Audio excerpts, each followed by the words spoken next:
చూసారు కదా ఫ్రెండ్స్, ఇది మటన్. ఈ మటన్ వచ్చేసి ఫ్రెష్గా తెచ్చిన మటన్. ఇది మనం వచ్చేసి ఈరోజు చేయడం లేదు, రేపు చేస్తాము. సో వచ్చేసి దీంట్లో ఉప్పు పసుపు వేసుకొని బాగా వేయించుకొని, బాగా వాటర్ ఏం లేకుండా ఎంత బాగా వేయించుకుంటే తర్వాత ఆయిల్ వేసుకొని బాగా వేయించుకొని ఫ్రిడ్జ్లో స్టోర్ చేసుకుంటే రేపు మనం ఫ్రెష్గా చేసుకోవచ్చు, బాగుంటుంది చెడిపోకుండా. చూసారు కదా ఫ్రెండ్స్, మనం నిన్న వేయించి పెట్టుకున్నాం కదా బాగా ఉప్పు పసుపు ఆయిల్ వేసి మటన్ని, అది ఫ్రిడ్జ్లో స్టోర్ చేసుకున్నాం కదా. ఆ మటన్ ఇప్పుడు తీసుకొని నేను కర్రీ చేస్తున్నాను. కర్రీ ఎలా చేయాలంటే ఇప్పుడు చూపిస్తాను. చూసారు కదా ఫ్రెండ్స్, మనం ఫస్ట్ ఇలా ధనియాలు వేయించుకోవాలి మసాలా కోసం. చూసారు కదా ఫ్రెండ్స్, ఇలా బాగా ఆయిల్ వచ్చేటప్పుడు బాగా వేసుకోవాలి. ఎంత బాగా పసుపు వేసి మనం వేపుకుంటే ముక్కకు ఉప్పు పసుపు బాగా పడేసి టేస్ట్ వస్తుంది. సో మనం వీలైనంత వరకు మనం సిమ్లోనే పెట్టుకొని బాగా వేపుకోవాలి. మటన్ స్మెల్ రాదు మనం తినేటప్పుడు ఇలా చేస్తే.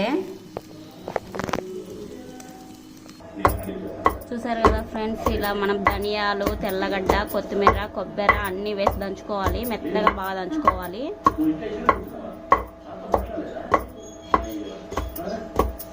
చూసారు కదా ఫ్రెండ్స్, మనము ఈ ధనియాలని, కొబ్బరి, తెల్లగడ్డ, కొత్తిమీర అన్నీ వేసి దంచుకున్నాం కదా. ఈ మసాలాని మనం మటన్లో యాడ్ చేసుకోవాలి. చూసారు కదా ఫ్రెండ్స్, ఇలా మటన్లో యాడ్ చేసుకొని బాగా వేపుకోవాలి. వేపుకున్న తర్వాత కారం పొడి యాడ్ చేసుకోవాలి.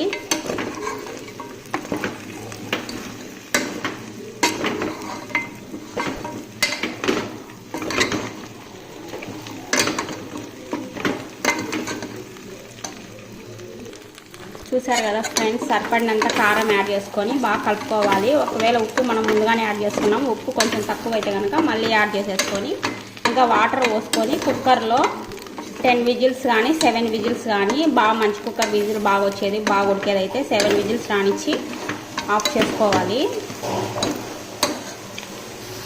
చూసారు కదా ఫ్రెండ్స్, సరిపడినన్ని వాటరు మనం ఒకసారి వేసుకోవాలి, మళ్ళీ వేసుకోవద్దు. మళ్ళీ వేసుకుంటే కనుక టేస్ట్ తగ్గుతుంది. సో మనకి ఎంత కావాలో ఎంత పులుసు కావాలో అంత మనం ఫస్ట్లోనే వాటర్ వేసుకోవాలి. అప్పుడు మటన్ కర్రీ చాలా టేస్ట్గా వస్తుంది. ఇప్పుడు కుక్కర్ మూత పెట్టేసి ఒక 7 విజిల్స్ రాణిస్తాము. చూసారు కదా ఫ్రెండ్స్, ఎంతో రుచికరమైన టేస్ట్ అయిన మటన్ కర్రీ అయితే రెడీ అయిపోయింది. ఈ వీడియో కనుక మీకు నచ్చినట్లయితే లైక్ చేయండి, షేర్ చేయండి, సబ్స్క్రైబ్ చేయండి.